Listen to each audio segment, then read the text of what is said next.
saya penikmat saja, Bu ya, karena saya akademisi bidang engineering. Iya, iya. Jadi kalau bicara puisi, gimana ya gitu, penikmat aja. Tapi kalau saya coba, nah dulu saya baca puisi Kerawang Bekasi misalnya begitu ya. Kalau secara engineering bisa diukur di peta berapa Iya. kilometer gitu ya. Tapi yang di awal-awal aja Buya sudah membingungkan saya. Pertama ada rindu, terus munafik, terus ada lagi memproklamirkan kegagalan. Nah, itu kata-kata, Masya Allah. Kalau saya seorang engineering, kata-kata itu sangat sulit ya. Takut diartikan berbeda, takut bagaimana. Tapi di sini Buya sangat mudah sekali kata-katanya itu seperti apa dan membuat jarak yang luar biasa. Misalnya dungu dengan penerima Nobel gitu, itu nggak bisa dihitung itu kilometernya berapa ya gitu, nggak bisa dihitung. Nah itu menurut saya. Nah, terus juga di situ ada bagian-bagian saya harus berpikir gitu ya, seperti apa bagaimana. Nah ini menariknya puisi Buya ini seperti ini. Kalau saya bicara cinta, sebenarnya saya lagi memperdalam tentang cinta, Bu ya. Mungkin kalau saya bisa cerita sedikit tentang pengalaman saya tentang cinta.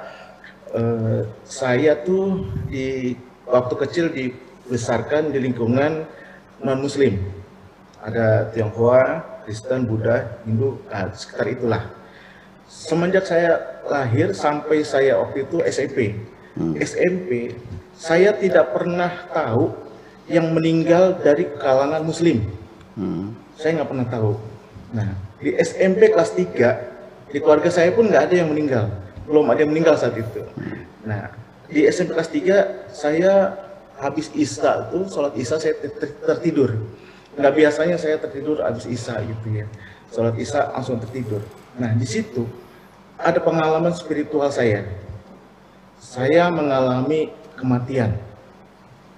Tapi sebenarnya dalam mimpi gitu Bu ya. Tapi saya mengalami, pertama, ketika saya dicabut nyawa, itu kalau ada garpu ditaruh di ujung kaki saya, itu ditekan keras, ditarik sampai ke leher, sampai ke ubun-ubun, itu rasanya sangat luar biasa. Saya teriak tidak bisa, sakitnya luar biasa. Saya mengalami sama sekali, mengalami itu, aduh luar biasa tuh.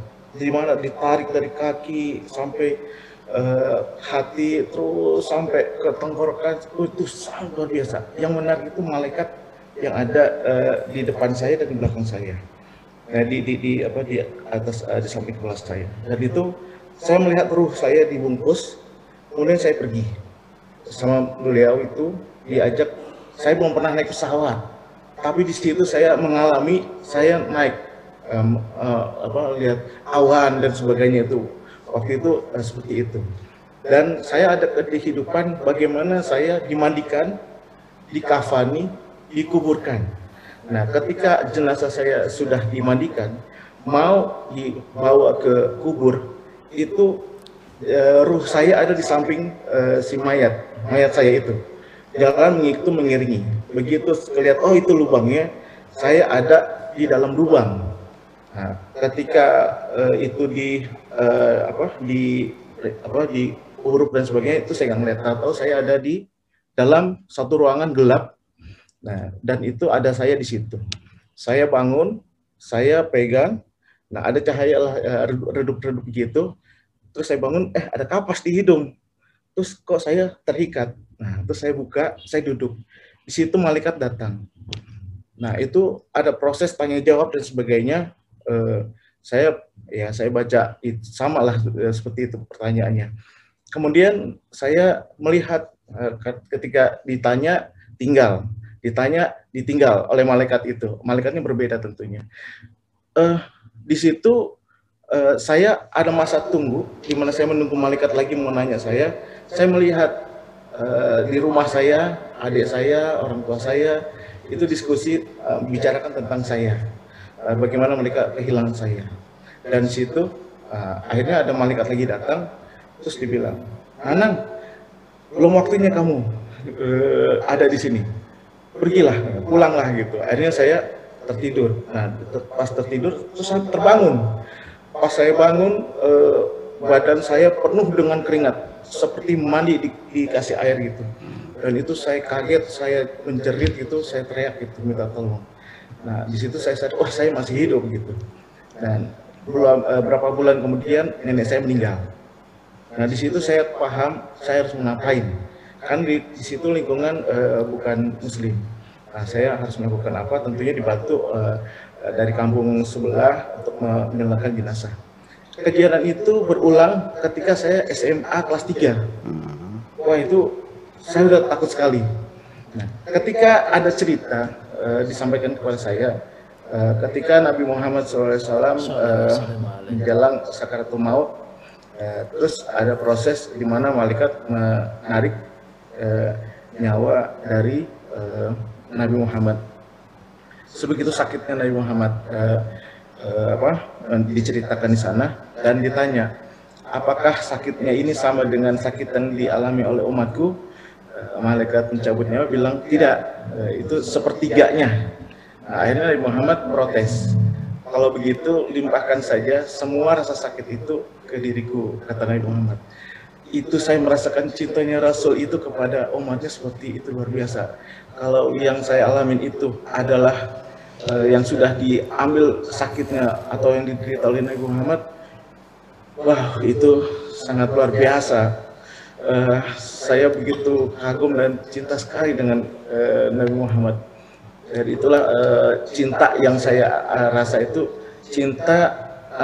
Perlu saya minta definisi dari Buya, mungkin juga yang disampaikan di puisi itu belum lengkap tentang arti cinta. Kalau di puisi itu bagaimana seorang yang mau menikahi rela paling tidak tertular juga dengan AIDS-nya, walaupun ada ilmunya di situ. Jadi ada pengorbanan atau apa. Mungkin Buya bisa menceritakan cinta itu lebih dalam seperti apa. Terima kasih Buya. Baik, terima kasih Pak Nanang Ruhiyat, seorang engineer. Silakan Buya ditanggapi. Ya, gejala-gejala cinta itu apa sih? Pertama kali setelah ketemu dulu, perkenalan dulu, ada rasa simpati dulu, ya, ada empati. Sampai kepada ketika orang yang kita cinta itu ada yang menyakiti, kita juga ikut sakit. Ketika yang kita cintai sedang membutuhkan bantuan, kita pun segera membantunya. Itu kan gejala-gejala. Ketika Anda merasa tersinggung Nabi Muhammad itu dihina orang, berarti Anda cinta Nabi dong. Iya. Daripada yang marhabanan sambil nyanyi-nyanyi tapi dia tidak tersinggung, ya berarti ya kan gitu. Jadi kekasihnya disakiti, dia ikut sakit. Kekasihnya bahagia, dia ikut bahagia. Itu kan salah satu hal yang disebut cinta itu, ya definisinya sangat luas sekali. Ya. Lalu kemudian ada lagi ya pertanyaan, bagaimana kita kok mencintai Nabi kita nggak pernah ketemu? Mungkinkah kita mencintai seseorang yang tidak bertemu? Ya, maka dimensi cinta dengan orang yang tidak bertemu kan berbeda. Ada keterkaitan kita. Satu, bahwa bisanya kita itu mencintai seseorang yang tidak pernah kita ketemu. Seperti saya mencintai pahlawan-pahlawan kemerdekaan Indonesia. Saya nggak ketemu kok. Tapi dari sejarah saya belajar. Ya kan begitu. Para ulama, para uli yang berjasa berjuang menyebarkan agama ini, kita doakan setiap hari dengan tulus dan ikhlas. Kita nggak pernah ketemu, tapi kita menghargai. Karena dalam penghargaan itu juga merupakan satu syarat yang sangat substantif dalam cinta itu. Bohong kalau orang itu mencintai tapi tidak menghormatinya. Ya dong. Anda mencintai istri Anda, tapi kenapa Anda tidak menghormati? Jangan-jangan Anda bukan cinta, itu kebutuhan biologis saja yang Anda sampaikan. Sekadar pemenuhan kebutuhan biologis. Jadi bagaimanapun tidak mungkin ya. Ketika aku menghormatimu, belum tentu aku mencintaimu. Tapi ketika aku mencintaimu, pasti aku menghormatimu. Itu persoalannya. Jadi kemudian tentang masalah mimpi. Itu tadi kita pernah bicara. Begini ya. Mimpi ini itu berkaitan dengan kondisi fisik kita waktu tidur. Kalau kita tidurnya itu sudah di pinggir ranjang mau jatuh, itu mimpinya Anda lagi naik pesawat terbang. Ketika perut saya ingin pipis gitu ya, sudah penuh kantung kemih ini yang pipis, mimpinya cari WC, ketemu lagi WC-nya nggak ada pintunya, ketemu lagi WC-nya nggak ada airnya, sampai akhirnya. Nah setelah lama kelamaan nggak tahan bangun, memang pengen pipis. Tetapi begitu dalam mimpinya kita ketemu WC yang bagus, yang bersih, airnya ada, ngompol jadinya. Ya kan gitu, ya kan seperti itulah kira-kira. Jadi jangan-jangan ketika Anda itu mimpi tidur, jangan-jangan bisa terjadi jantung Anda tidak berdegup waktu itu, sedang tertindih apa begitu ya, sehingga kepayahan. Iya, jadi seperti mati suri gitu ya. Banyak orang yang mati suri tidur tapi dia hidup lagi, ada yang matinya tapi tidak hidup lagi ya, terus langsung matinya kan, tidur tiba-tiba sudah meninggalkan, berarti dia yang hidup lagi. Ya itu. Tetapi dari makna mimpi sendiri-sendiri, dari makna mimpi mati itu artinya pertanda isyarat-isyarat yang baik.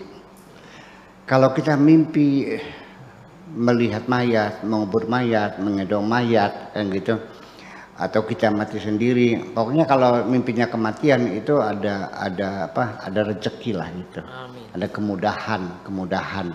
Mimpi mengubur mayat, mimpi melihat mayat itu akan dapat rezeki, akan naik pangkat dan sebagainya.